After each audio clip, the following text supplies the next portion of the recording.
हाँ जी, तो कैसे हो आप लोग? मैं आपका नीलेश भैया बहुत-बहुत स्वागत करता हूँ super fast classes YouTube channel पे। दोस्तों, आज की इस वीडियो में हम लोग सॉल्व करेंगे जो हम लोग क्लास 10th का ये साइंस का एक पेपर है जो आप लोग का 4 मार्च को होने वाला है, ठीक है?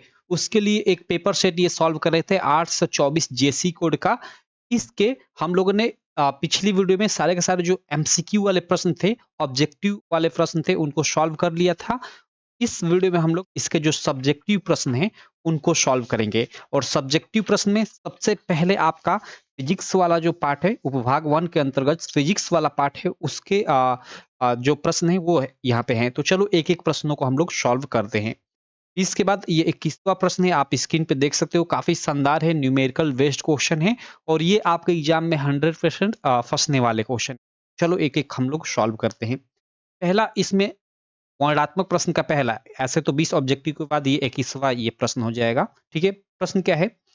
एक मोटर बाइक पर पीछे से आ रहे किसी अन्य वाहन को देखने के लिए 4 मीटर वक्रता त्रिज्या वाला एक उत्तल दर्पण लगा है। देखो, यहाँ पे वक्रता त्रिज्या यानी हमें R का मान दे दिया है 4 मीटर, ठीक है?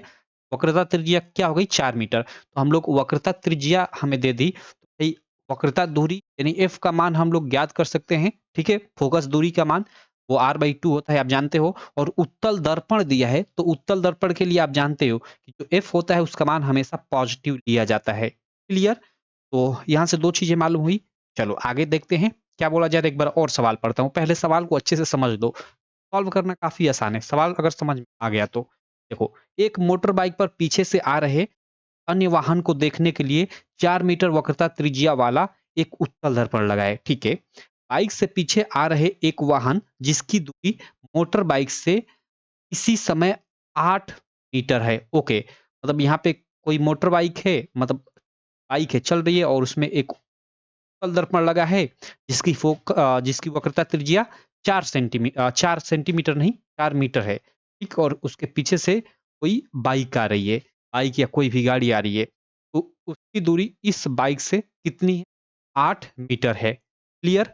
यानी यू वस्तु की है, वो 8 मीटर है और वस्तु की दूरी हम हमेशा नेगेटिव में लेते हैं, आप सब लोग जानते हो। ये 8 मीटर, यू का मान 8 मीटर हो गया, आर का मान हम लोग का 4 मीटर है, तो एफ का मान आप जानते हो। एफ इक्वल टू क्या होता है? R/2 यानी 4/2 यानी 2 मीटर हो जाएगा एफ का मान। तो हमें यू का मान, एफ का मान मालूम हो गया। तो आगे क्या कर कह रहा है? तो गणना करके बताइए कि उसका प्रतिबिंब दर्पण में कितनी दूरी पर और कहाँ बनेगा? ओके, प्रतिबिंब कहाँ बनेगा, कितनी दूरी पे बनेगा, ये हमें मालूम करना है। तो इसका मतलब हमें भी का मान मालूम करना है। तो सिंपल सारी चीज़ें तो हमें मालूम ही है। तो 1 मिनट मैं एक पेज ले लेता हूँ, रुक जाओ, सॉरी। ये चलो सॉल्व कराता हूँ। चलो, तो हम लोग क्या करेंगे यहाँ पे? सबसे पहले हमें R का मान दिया है, इसका हल कर लेते हैं। 4 मार्क का यह प्रश्न है। हल हमें R बराबर दिया है 4 मीटर। ऐसे ही आपको एकदम एग्ज़ाम में हल करना है। यहाँ से F इक्वल टू आप जानते हो क्या होता है? R/2 बराबर 4/2 बराबर ये कट कर आपका 2 मीटर आ जाएगा F का मान। और U का मान हम लोग का यहाँ पे -8 मीटर दिया है, तो U बराबर हम लोग का -8 मीटर। ठीक, 8 मीटर दिया है, लेकिन यू यानी वस्तु की दूरी हमेशा नेगेटिव में लेते हैं। क्यों? क्योंकि वस्तु आप जानते हो हमेशा बाएँ तरफ रखी जाती है दर्पण के, और बाएँ तरफ जो भी दूरियाँ होती है उनको हम लोग माइनस में लेते हैं। अब देखो यहाँ पे सारी चीज़ें मालूम है। अब यहाँ पे हम लोग लिखेंगे कि दर्पण सूत्र से, और दर्पण सूत्र क्या है? 1 में एफ बराबर, ठीक है? 1 बराबर 1 में प्लस 1 में यू, ठीक है? 1 में यू। क्लियर? अब चलो, 1 में एफ का मान हम लोग का 2 है, तो 2 रख लेता हूँ और बराबर 1 में भी का मान हमें नहीं मालूम है, तो भी को उसी तरह रहने देता हूँ। ये प्लस का प्लस 1 में यू का मान हम लोग का क्या है? -8, तो -8 रखूँ। अब देखो, 1/2 बराबर ये क्या हो जाएगा? 1 में भी -1/8 हो जाएगा। ये कैसे होता है? तो देखो मैं समझा देता हूँ। यहाँ पे माइनस है, तो हमको यहाँ पे माइनस से ऊपर-नीचे गुणा करेंगे, तो यहाँ माइनस से गुणा करेंगे तो यहाँ माइनस हो जाएगा, और यहाँ माइनस गुणा करेंगे तो ये माइनस-माइनस गुणा कर प्लस हो जाता है। तो यहाँ माइनस मतलब यहाँ पे माइनस हो जाएगा। ये डायरेक्ट ये लिख दिया जाता है अगर यहाँ ऐसा होता है। क्लियर? अब देखो यहाँ पे आगे चलते हैं। अब इसको इधर लाता हूँ, ठीक? 1/2, ये माइनस इधर आकर प्लस हो जाएगा 1/8, ठीक? और बराबर 1/भी। चलो मैं लिख ही देता हूँ एक बार, ठीक है, 1/v। क्लियर? इसको हम लोग जोड़ते हैं, ठीक? या पूरा पक्ष इधर का इधर, इधर का इधर अब करेंगे हम लोग तो कोई चिन्ह नहीं बदलेगा। 1/v बराबर हम लोग लिख सकते हैं 1/2 प्लस 1/8। क्लियर? 1 बराबर इसको जोड़ते हैं, इसका हम लोग एलसीएम 2 8 का एलसीएम तो 8 ही होगा। क्लियर है मेरे भाई? अब देखो, तो ये 2 चौका 8 4 एकम 4 और प्लस 8 एकम 8 1 एकम 1 यानी हमने जोड़ा, ठीक? 4 1 5/8 हो जाएगा, यानी 1/v बराबर हम लोग का क्या हो जाएगा? 4 1 5/8 हो गया, ठीक? तो हमें v का मान याद करना है, तो यहाँ से v बराबर हम लोग का 8/5 हो जाएगा। ऐसे हुआ, देखो v से इधर गुणा होगा तो 5v और इधर 8 यानी 5v बराबर 8 तो v बराबर 8/5। क्लियर? अब 5 से इसमें हम लोग भाग देते हैं, तो हम लोग भाग देंगे तो कितना आएगा? भाई 5 एकम 5 हम लोग का कितना बचा? 3 बचा। तो 10 3 में भाग नहीं जाएगा तो दशमलव अगर 3 के आगे 0 करेंगे तो 30 हो जाएगा और 5 छक्के 30 यानी 1.6 क्या? मीटर, यानी v का मान हम लोग का 1.6 मीटर आ गया। अतः हम बोल सकते हैं कि प्रतिबिंब दर्पण से 1.6 मीटर की दूरी पर बनेगा। क्लियर? तो यहाँ पे देखो, उसका प्रतिबिंब दर्पण से कितनी दूरी पर और कहाँ बनेगा? तो प्रतिबिंब दर्पण से 1.6 मीटर की दूरी पे बनेगा और ये हम लोग का धनात्मक आंसर आया है। इसका मतलब क्या? कि दर्पण के इस साइड में, मतलब राइट साइड में बनेगा। क्लियर? तो चीज़ें क्लियर है आपको, सारी चीज़ें? ये पहला सवाल हो गया, इसी तरह आपको बिल्कुल करना है हल। इतना छोटा सा सवाल है, इसका आपको 4 मार्क मिलेगा। क्लियर? चलो, ये पहला सवाल हो गया। अब मैं सेकंड सवाल पे चलता हूँ। सेकंड क्वेश्चन यहाँ पे देखो, ये भी न्यूमेरिकल बेस्ड क्वेश्चन ही है। क्या है? कि निकट दृष्टि दोष से पीड़ित एक व्यक्ति अधिक से अधिक 80 मीटर की दूरी तक देख सकता है। कोई व्यक्ति है जो निकट दृष्टि दोष से पीड़ित है और अधिक से अधिक 80 मीटर की दूरी तक ही वो देख सकता है। ठीक है?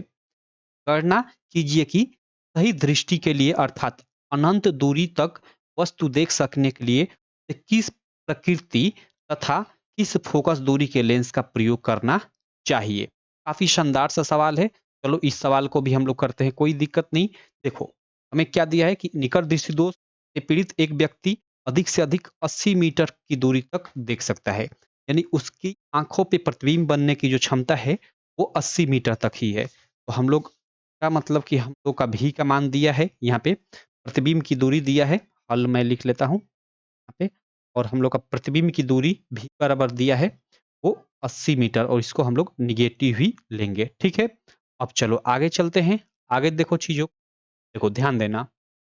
आगे देखो, आगे क्या कह रहा है कि अ, गणना कीजिए कि सही दृष्टि के लिए अर्थात अनंत दूरी पर वस्तु देख सकने के लिए, यानी वस्तु की अगर अनंत पे हो तो उसको देख सकने के लिए किस प्रकृति तथा किस फोकस दूरी का लेंस प्रयोग करना चाहिए। देखो, लेंस के तो बारे में यहीं से आप समझ गए होंगे कि निकट दृष्टि दोष से कोई व्यक्ति पीड़ित है तो उसको भाई निकट दृष्टि दोष दूर करने के लिए हम लोग अवतल लेंस का उपयोग करते हैं। इस लेंस का अवतल लेंस का उपयोग करते हैं, ये तो डायरेक्ट आपको याद होना चाहिए, एमसीक्यू आ जाता है। यहीं से आपका पता चल गया। लेकिन भाई हमें सवाल को पूरा का पूरा करना है। चलो, यहाँ अनंत दूरी तक यानी वस्तु अनंत दूरी तक रखी हुई का मान हमें क्या दिया है? अनंत यानी इनफाइनाइट, और वस्तु की ऋणात्मक ही, ठीक? तो यू का मान माइनस इनफाइनाइट देख सकने के लिए किस प्रकृति तथा किस फोकस दूरी के लेंस का प्रयोग करना चाहिए। चलो, भी का मालूम का मान मालूम, यू का मालूम, हमें एफ का मान मालूम करना है। देखो, अब यहाँ पे लिखोगे लेंस, अब इसमें लेंस का फार्मूला लगाओगे और आपका लेंस का फार्मूला क्या हो जाएगा? वो हो जाएगा, माफ करना, नहीं है क्या आपको? लेंस का आपका फार्मूला क्या हो जाएगा? वो हो जाएगा 1/f इक्वल टू 1 अपान में माइनस 1 अपान में माइनस हो जाता है बीच में। ठीक है? दर्पण में प्लस और लेंस वाले फार्मूले में बीच में माइनस हो जाता है, बस यही। अब देखो 1 अपान में एफ, हमें एफ का तो ही मान मालूम करना है, तो इसी तरह रहने देता हूँ। 1 अपान में का मान हमें मालूम है -80, माइनस का माइनस और 1 अपान में यू का मान माइनस इनफाइनाइट। ठीक है? अब देखो ये होगा क्या, क्या यहाँ इस प्रकार, ये 1/f बराबर, ये देखो ये -1/80 कुछ इस प्रकार हो जाएगा। ठीक है? आगे देखो, आप ध्यान देना। अब देखो भाई, अब यहाँ पे होगा क्या, ये देखो 1 बटे में इनफाइनाइट, इसका मान 0 के बराबर होता है। ठीक है? इसका 0 हो जाएगा तो कोई मतलब ही इसका नहीं बचता, तो इसको इसी तरह हम लोग छोड़ देंगे। क्लियर? अब देखो यहाँ से अगर f का मान ज्ञात करें तो f बराबर हम लोग का -80 हो जाएगा और सारी चीज़ें मीटर में दी हुई, -80 मीटर हो जाएगा। इसका मतलब कि हमने फ़ोकस दूरी 80 मीटर वाला, और माइनस लिखने का मतलब क्या? माइनस आने का मतलब यहाँ की ये आपका अवतल लेंस है, क्योंकि अवतल लेंस की ही फ़ोकस दूरी ऋणात्मक होती है। चाहे वो अवतल लेंस हो गया या अवतल दर्पण हो गया, दोनों की फ़ोकस दूरी ऋणात्मक होती है। हाँ, माइनस आने का मतलब कि ये अवतल लेंस हो गया। तो हमें अवतल लेंस उपयोग करना चाहिए, और कैसा अवतल लेंस? 80 मीटर फ़ोकस दूरी वाला। तो यहाँ पे लिख दोगे आगे, अतः उस व्यक्ति को अतः उस व्यक्ति को 80 मीटर फ़ोकस दूरी वाले अवतल लेंस का प्रयोग करना चाहिए। काम खत्म। इतना छोटा-सा सवाल, क्या है इसमें? आपको 4 मार्क मिल, ठीक? लड़के इस यहीं पे कन्फ्यूज़ होंगे। देखो 1 बाई, देखो माइनस इनफाइनाइट, तो ये तो माइनस माइनस से गुणा करो तो यहाँ प्लस हो जाएगा, और 1 बाई कहीं भी इनफाइनाइट आपको दिख जाए तो इसका मान 0 के बराबर होता है। यहाँ लिख भी सकते हो कोष्टक में, क्वेश्चन में लिख भी सकते हो 1 बाई इनफाइनाइट बराबर, ठीक? इसे समझ जाएगा, मतलब यहाँ पे नहीं, यहाँ पे लिख देना या यहाँ पे। इसे समझ जाएगा कॉपी जाँचने वाला कि हाँ, इसका मान 0 करके नहीं डायरेक्ट ये, बस कोई दिक्कत, ठीक है? ये सवाल आपका हो गया। आगे चलते हैं अगले सवाल पे। अगला सवाल नहीं है, ये थ्योरी बेस्ड क्वेश्चन पूछा गया है, यहाँ पे आप लोग देख सकते हो। ये क्या पूछा गया है? क्वेश्चन नंबर 22 के बाद क्वेश्चन नंबर 23 की, और ये सारे 4-4 मार्क वाले प्रश्न हैं, इस बात को आप ध्यान देना, ठीक है? 24वां प्रश्न आपका 6 मार्क वाला है, ठीक है? 24 नंबर वाला 6 मार्क का प्रश्न है, और इसमें आप देख सकते हो अथवा भी है। 6 मार्क वाले प्रश्न में अथवा का भी ऑप्शन था, ठीक? चलो, तो यहाँ पे देखो, ये क्या है कि घरेलू विद्युत परिपथ की व्यवस्था को चित्र बनाकर स्पष्ट रूप से समझाइए। नहीं, नहीं, नहीं, 24 नंबर नहीं, 23 नंबर हमें करना है। ये प्रश्न क्या है कि फ्लेमिंग के बाएँ हाथ का नियम क्या है? ओके, फ्लेमिंग के बाएँ हाथ का नियम बताना है कि फ्लेमिंग का बाएँ हाथ का नियम क्या है? चुंबकीय क्षेत्र में रखे विद्युत धारावाहिक चालक पर लगने वाला बल किन-किन कारकों पर निर्भर करता है? किन-किन बातों पर निर्भर करता है, ये भी हमें बताना है। तो सबसे पहले तो फ्लेमिंग के बाएँ हाथ का नियम क्या है? ये हमें लिखना पड़ेगा। उसके बाद चुंबकीय क्षेत्र में रखे विद्युत धारावाहिक चालक पर लगने वाले बल दिशा, या बल की दिशा नहीं, बल किन-किन कारकों पर यानी किन-किन बातों पे निर्भर करता है, ये भी हमें, चलो इसका आंसर देखो लिखा हूँ, ठीक है? इस तरह डिटेल्ड में आपको एग्ज़ाम में लिख प्रश्न का उत्तर लिखा हूँ, प्रश्न संख्या 23 का। सबसे पहले हमें फ्लेमिंग के बाएँ हाथ का नियम लिखना है, तो आप हेडिंग डाल लो कि फ्लेमिंग के बाएँ यानी वाम हस्त, फ्लेमिंग फ्लेमिंग के बाएँ हाथ का नियम। अब ये क्या है? कहीं-कहीं आपको लिखा दिख जाएगा कि फ्लेमिंग का वाम हस्त नहीं, वाम हस्त यानी वही बायाँ, ठीक? ये आप लिखोगे, देखो फ्लेमिंग का बाएँ हाथ का नियम क्या बोलता है कि जैसे हम अपनी बाएँ हाथ की 3 अंगुलियाँ, अंगूठा, तर्जनी और मध्यमा, इसको तर्जनी बोलते हैं, ये अंगूठा, ये मध्यमा, ठीक? इनको इस प्रकार फैलाएँ कि सभी एक दूसरे के लंबवत हो जाए, यानी सभी के बीच कोई भी 2 ले तो उनके बीच 90 डिग्री का एंगल बने। तो अंगूठा बल की दिशा को, तर्जनी चुंबकीय क्षेत्र की दिशा को, और आई धारा की दिशा को प्रदर्शित करेगी, ठीक है? यही फ्लेमिंग का बाएँ हाथ का नियम है। वही आप लिखोगे, यदि हम अपने बाएँ हाथ के अंगूठे, तर्जनी और मध्यमा को एक दूसरे के लंबवत रखें, तो द्वारा अंगूठा चालक द्वारा अनुभव किए गए बल, तर्जनी चुंबकीय क्षेत्र और मध्यमा विद्युत धारा की दिशा को इंगित करेगी। जैसे यहाँ पे देखो ये दिखाया गया है फिगर में, आपको फिगर नहीं बनाना पड़ेगा एग्जाम में, केवल ये लिख दो आपका काम हो जाए। यहाँ पे देखो एफ को डिनोट करेगा अंगूठा, ये तर्जनी, टी यानी चुंबकीय क्षेत्र को, और आई ये आपका विद्युत धारा को, ठीक है? इस प्रकार ये लिख दोगे, और उसके बाद नीचे लिखोगे कि चुंबकीय क्षेत्र में रखे विद्युत धारावाहिक चालक पर लगने वाला बल निम्न कारकों पर निर्भर करता है, और कौन से कारक है? पहला आप लोग लिख दोगे कि चालक तार में प्रवाहित धारा पर, तो ये किस प्रकार निर्भर करता है? तो चुंबकीय क्षेत्र रखे विद्युत धारावाहिक चालक पर लगने वाला जो बल है, चालक तार में बहने वाली धारा के अनुक्रमानुपाती होता है। इफ डायरेक्टली प्रोपोर्शनल टू आई, तो कोष्ठ में ये भी लिख, उसके बाद चालक तार पर लगने वाले चुंबकीय क्षेत्र पर भी ये बल निर्भर करता है भाई, ठीक? चुंबकीय क्षेत्र पर, और चालक तार की लंबाई पर, चालक तार कितना लंबा है उस पे भी निर्भर करता है, ठीक है? F directly proportional to L से भी निकलता है। के बाद चालक तार तथा चुंबकीय क्षेत्र की दिशा के बीच बनने वाले कोण की ज्या पे, यानी चालक तार, ठीक है, जो भी है चालक तार तथा चुंबकीय क्षेत्र के बीच कितना कोण बन रहा है, ज्या, ज्या मीन्स साइन थीटा पे भी निर्भर करता है। एफ है directly proportional to sine theta भी होता है। और इनको तीन मतलब एक दो तीन तीन चारों को मिलाकर एक फार्मूला भी बन जाता है कि एफ इक्वल टू, आपने पढ़ा होगा, V I L sine theta. ये फार्मूला भी बनता है चुंबकीय आपका जो क्षेत्र वाला पेपर है उसमें पढ़ोगे तो। बाकी यहाँ फार्मूले की कोई जरूरत नहीं है, आप ये क्या है चीजें लिख दोगे और आगे क्वेश्चन में ये लिखना चाहो तो आप लिख सकते हो, आपका काम हो जाएगा। आपका 4 मार्क मिल जाएगा, 2 मार्क ये लिखने का और 2 मार्क ये लिखने का। क्लियर?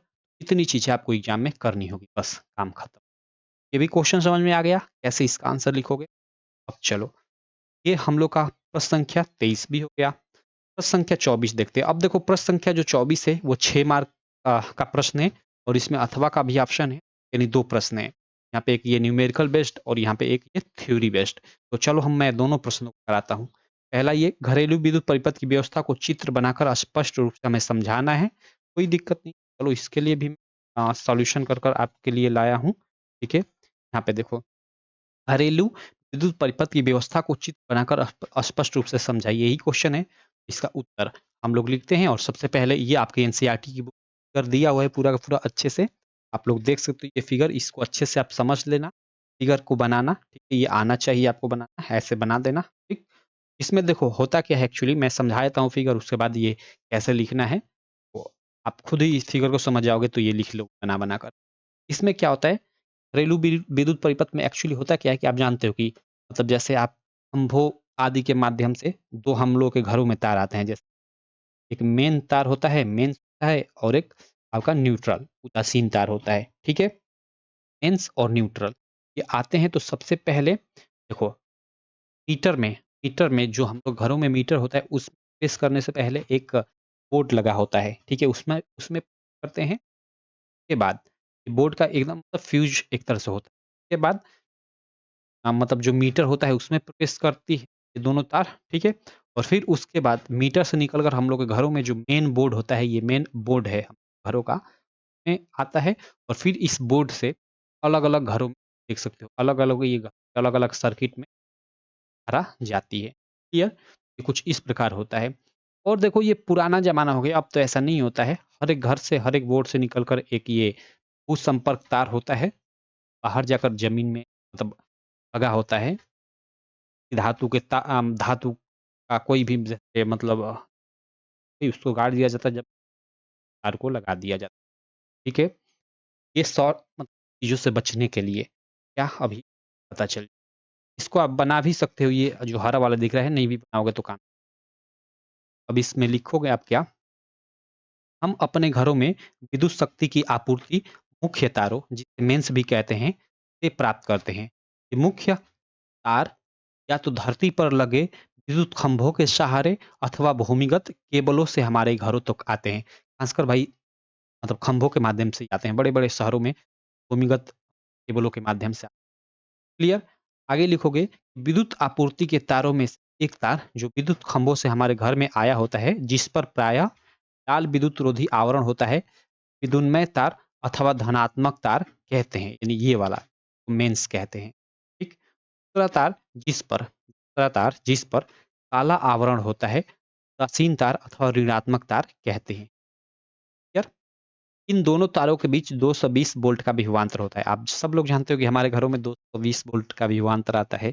220 वोल्ट पे लाइट आती है, यही लिखा गया। आगे लिखोगे, ये तार मुख्य फ्यूज से होते हुए, ये तार मुख्य फ्यूज से होते हुए तो मतलब हीटर होता है उसके पहले लगा होता है, वही मुख्य फ्यूज बोला जाता है। ये तार मुख्य फ्यूज से होते हुए एक विद्युत मीटर में प्रवेश करते हैं। यहाँ प्रवेश कर रहा है। क्लियर? विद्युत मीटर में प्रवेश करते हैं। इन्हें मुख्य स्विच से होते हुए घर के अन्य तारों में संयोजित किया जाता है। स्विच या मुख्य बॉडी है, इससे इन घरों में मतलब लाइट चली जाती है। ठीक? तारों से संयोजित किया जाता है। ये तार घर के अलग-अलग परिपथों में विद्युत आपूर्ति करते हैं। और उसके बाद लिखा है भू संपर्क तार, जिस पर प्रायः हरा विद्युतरोधी आवरण होता है। विद्युत सांधित्रों में सुरक्षा के उपाय के रूप में उपयोग किया जाता है।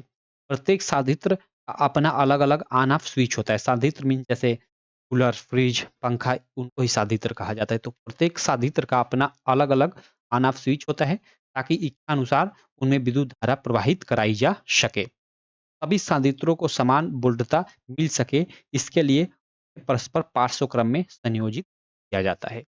ऐसे ये ना आपका 6 मार्क मिल जाएगा प्रश्न का। क्लियर मेरे दोस्त? तो ये प्रश्न क्लियर? ये हम लोग का प्रश्न संख्या 24 हो गया। अब चलो इसमें हम लोग का प्रश्न है अथवा में आप इसको कर लिए तो ये एग्ज़ाम में करने की ज़रूरत नहीं पड़ेगी, या उसको छोड़ रहे हो तो इसको आपको करना पड़ेगा। तो भी मैं करा देता हूँ। ये आपका न्यूमेरिकल वेस्ट है, इलेक्ट्रिसिटी वाला चैप्टर है। करा देता हूँ। ये क्या है कि दिए गए परिपथ में काफ़ी फेमस ये क्वेश्चन आपके एग्ज़ाम में मतलब बार-बार पूछा जाए। दिए गए परिपथ में हमें कुल प्रतिरोध ज्ञात करना है पहला, सेकंड क्या ज्ञात करना है, सेल में प्रवाहित धारा, इसमें प्रवाहित धारा हमें यानी कुल धारा I का मान हमें ज्ञात करना है, कुल प्रतिरोध यानी रेजिस्टेंस का मान ज्ञात करना है तथा 0.8 ओम, ये 0.8 ओम यानी प्रतिरोध के सिरों पर विभवांतर यानी इस केवल V का मान ज्ञात करना है। चलो कोई दिक्कत करते हैं, करा देता हूँ। यहाँ पे देखो हमें क्या दिया है, सबसे पहले तो हमें कुल प्रतिरोध ज्ञात करना है। तो कुल प्रतिरोध में देखो 1, 2, 3 हमें प्रतिरोध है। ये दोनों प्रतिरोध समांतर क्रम में जुड़े हुए हैं। समांतर क्रम का फ़ॉर्मूला लगाकर इनको हम लोग ऐड कर लेंगे, एक सीधी रेखा में हो जाएँगे इस और फिर ये बाद समांतर क्रम में आएगा, तो इसके साथ आप जानते हो कि सीधी क्रम में हो जाएगा, ठीक? जैसे ये हो गया है तो समांतर क्रम में हम लोग कुछ इस प्रकार का हो जाएगा। फिर ये यहाँ पे 0.8 ओम का हो जाएगा, तो ये दोनों आपके श्रेणी क्रम में हो जाएँगे। फिर श्रेणी क्रम का फ़ॉर्मूला लगाकर दोनों पहले इनको हम समांतर क्रम में सबसे पहले मान लो हम लिख देते हैं हल, और हल में लिख देंगे हैं तो कि दिया है, क्या है क्या-क्या दिया है भाई? सबसे पहले मान लो हम इसको R1 मान लेते हैं, R1 बराबर 6 ओम दिया है, R2 बराबर हम लोग का दिया है 2 ओम, R3 बराबर हम लोग का दिया है 8 ओम। तो को मान लेता हूँ कि R1, R2, R3 ठीक? अब देखो हमने इतनी चीज़ मान ली, उसके बाद देखो हमें विभवांतर भी दिया है, कुल विभवांतर भी दिया है हमें 12 वोल्ट, बराबर दिया है कितना 12 वोल्ट। मैं लिख लेता हूँ, कोई दिक्कत नहीं। अब हमें क्या ज्ञात करना है? कुल प्रतिरोध पहले ज्ञात करना है। तो फर्स्ट यहाँ पे मैं लिख दूँगा और लिखूँगा कुल कुल प्रतिरोध बराबर बराबर कुल प्रतिरोध मतलब फर्स्ट लिख देता हूँ और इसमें ज्ञात करते हैं कुल। यहाँ पे लिखूँगा मैं R1 तथा R2 प्रतिरोध प्रतिरोध परस्पर परस्पर एक दूसरे के साथ परस्पर समांतर क्रम में जुड़े हुए हैं। समांतर क्रम में वे हैं वे हैं। अतः अतः 1/R और समांतर क्रम के लिए मान लो यहाँ पे मैं कुछ भी यहाँ पे मतलब मतलब समझने के लिए एक यहाँ पे कुछ भी आर के जगह पे नीचे पीसी कुछ भी लिख सकता हूँ। ठीक, तो मान लो पैरेलल पी ही लिख देता हूँ। ठीक है? ठीक? चलो मतलब आर नीचे पी मतलब पैरेलल मतलब 1/RP वाला। ये पैरेलल वाले के लिए बात करें 1/RP बराबर का फ़ॉर्मूला क्या होता है 1/R1 plus 1/R2 plus 1/R3 plus 1/R4 जितना प्रतिरोध है उतना हम अब 2 ही प्रतिरोध हैं। ठीक है? R1 और R2 तो 1/R 1/R1 R1 का मान हम लोग का क्या है 6 ओम प्लस 1/R2 R2 का मान हम लोग का 2 ओम यानी ये दोनों समांतर क्रम में जुड़े। पहले इनका हम लोग याद करते हैं। ये हम लोग का 1/R बराबर क्या हो जाएगा प्लस 6 और 2 का 6 1 प्लस 2 3 4/6 भाई आर पी बराबर 4/6 कटेगा तो 2 2 4 2 तेज 6 2/3 हो जाएगा। ठीक है? 1/RP बराबर 2/3 हम लोग का आरपी का मान ज्ञात करना है तो आरपी बराबर हम लोग का 3/2 यानी हम लोग का 3/2 का मतलब हम लोग एक तरह से इसको मतलब भाग दें, कि हम लोग का 1.3 कम सॉरी कम 2 1 बचा तो 2 बचे 10 1.5 ओम ये कैसे किया? देखो इधर गुणा करेंगे तो 2 आरपी बराबर 3 आरपी बराबर तो इधर आकर फिर आरपी का मान और आरपी क्या है भाई? ये हम लोग का मतलब समांतर क्रम में जुड़ा तुल्य प्रतिरोध हम लोग का आ गया 1.5 ओम। अब देखो हुआ क्या यहाँ पे कि हम लोग का इसका तुल्य प्रतिरोध 1.5 आया, तो इसका मतलब कि यहाँ पे 1.5 इन हमने जोड़ा तो 1.5 ओम हो गया। अब 1.5 ओम, 2.8 ओम। अब ये एक दूसरे के श्रेणी क्रम में, अब इन दोनों को जोड़ेंगे तो हम लोग ये प्रतिरोध ज्ञात हो जाएगा। ठीक, आगे लिख दोगे कि यहाँ पे आगे लिख दोगे कि R1 तथा R2 का तुल्य प्रतिरोध 1.5 है, जो R3 के साथ श्रेणी क्रम में जुड़ा हुआ है। यहाँ पे लिख दो R1 का R2 का कुल प्रतिरोध 1.5 ओम है, जो जो 0.8 ओम 0.8 ओम जिसको हमने R3 माना है, R3 के साथ श्रेणी क्रम में जुड़ा हुआ है। श्रेणी क्रम में जुड़ा हुआ है, ऐसे लिख देना। ठीक, उसके बाद हो गए अतः क्रम का फार्मूला लगाओगे, और श्रेणी क्रम का फार्मूला क्या होता है? श्रेणी क्रम का फार्मूला होता है अतः। यहाँ पे अब आप तुल्य प्रतिरोध को अतः परिपथ का अतः परिपथ का कुल प्रतिरोध या तुल्य प्रतिरोध, क्योंकि अब श्रेणी क्रम में जो है तो वो कुल प्रतिरोध निकल ही जाएगा। ये प्रतिरोध R बराबर, अब श्रेणी क्रम का यहाँ पे फार्मूला लगा देंगे, वो क्या होगा R1 प्लस R2। ठीक है, अब देखो R1 की जगह पे हम लोग क्या लेंगे? यहाँ पे R1 की जगह पे भाई जो श्रेणी क्रम में हम लोग के जुड़े हैं, समांतर क्रम में हम ये दोनों वो लेंगे। ठीक है, हम यहाँ पे तुल्य प्रतिरोध याद कर रहे हैं। अब यहाँ पे ये 1.5 ओम लेंगे। ठीक है, यहाँ पे R1 ना लिखकर RP ज़्यादा बेटर। ठीक, और R2 की जगह पे यहाँ पे R3 लिखो तो ज़्यादा बेटर। क्लियर? ये हम लोग का 1.5 प्लस R3 का मान हम लोग का क्या आ जाएगा? 0.8 ओम। 0.8 ओम यहाँ पे मैं क्लियर? अब इनको हम लोग जोड़ेंगे तो क्या होगा? 8 5 13 का 3 1 1, यानी हम लोग का 2 का आंसर हो जाएगा। यानी तुल्य प्रतिरोध, कुल प्रतिरोध हम लोग का कितना निकल कर आ गया? 2.3 ओम का पहला इसमें सवाल हुआ, जो पहला पूछा था कुल प्रतिरोध, इसका आपका 2 मार्क मिल। अब यहाँ सेल में प्रवाहित धारा का हमें मान ज्ञात करना है, आई का मान। देखो आई का मान हमें ज्ञात करना काफ़ी आसान, ये तो बड़ा गया, आई का मान काफ़ी आसान, इससे ज्ञात हो जाएगा। लेकिन हमें धारा का मान पूछा, और चूंकि ओम के नियम से V इक्वल टू क्या होता है? I इंटू आर होता है। ठीक, अब देखो V का मान यानी विभवांतर का मान कुल 12 वोल्ट हमें दिया है, 12 रख लेते हैं बराबर I का मान हमें ज्ञात करना है, और R मीन्स कुल प्रतिरोध। कुल प्रतिरोध 2.3 आ गया, तो मीन्स वही गुणा यहाँ पे मैं कर लेता हूँ, कोई दिक्कत नहीं। ठीक है, अब देखो यहाँ पे अब क्या करेंगे? आई का मान ज्ञात करने के लिए बट्टे में आ जाएगा, यानी आई बराबर 12 बट्टे 2.3 आ जाएगा, आई बराबर 12 बट्टे में 2 हो गया। क्लियर? अब इसको हम लोग भाग देंगे, तो भाग देने के बाद हम लोग का जो भी आए, ठीक है, तो हम लोग कर लेंगे, फिर आगे करेंगे इसको। चलो करते हैं कोई, तो चलो इसको मैं कैलकुलेटर से, रुक जाओ भाग दे लेता हूँ, टाइम लगेगा। ये भाग देने का 12 और ठीक है, ये आपका ना भाग दोगे तो लगभग 5.1 आएगा। ठीक, और आई का मान है तो ये मीटर में आएगा। इतना चीज क्लियर? अब चलो आई का मान ही ज्ञात करना था, तो ये सेकंड का आंसर हो गया। अब थर्ड वाला प्रश्न इसमें है, यहीं पे मैं कर देता हूँ, ये भी आसान है, पहला वाला ही इसमें थोड़ा लंबा गया, ये दोनों आसान है, तो इसका 2 मार्क आपको मिल जाएगा। और तीसरा इसमें क्या प्रश्न? 0.8 ओम प्रति सिरों पर विभवांतर, यानी ये 0.8 ओम। अब आर का हम लोग क्या लेंगे? आर का मान 0.8 ओम लेंगे। इसमें हमें प्रवाहित विभवांतर पूछा है, यहाँ भी ओम के नियम से। ठीक है, ये तीसरा है 0.8 ओम, तो यहाँ पे लिख लेना आप लोग, मैं लिखता नहीं कि 0.8 ओम प्रतिरोध वाले सिरे के बीच विभवांतर लेना, और उसके बाद लिखोगे equal to I into R से। ठीक है? और भी का मान हम लोग का 12 है, आई का मान हमने याद किया 5.1, तो 5.1, और अच्छा हमें इसमें विभवांतर ज्ञात करना है ना, तो ये भी का मान हम लोग 12 नहीं रखेंगे, केवल इसमें ज्ञात करना है वाले प्रतिरोध।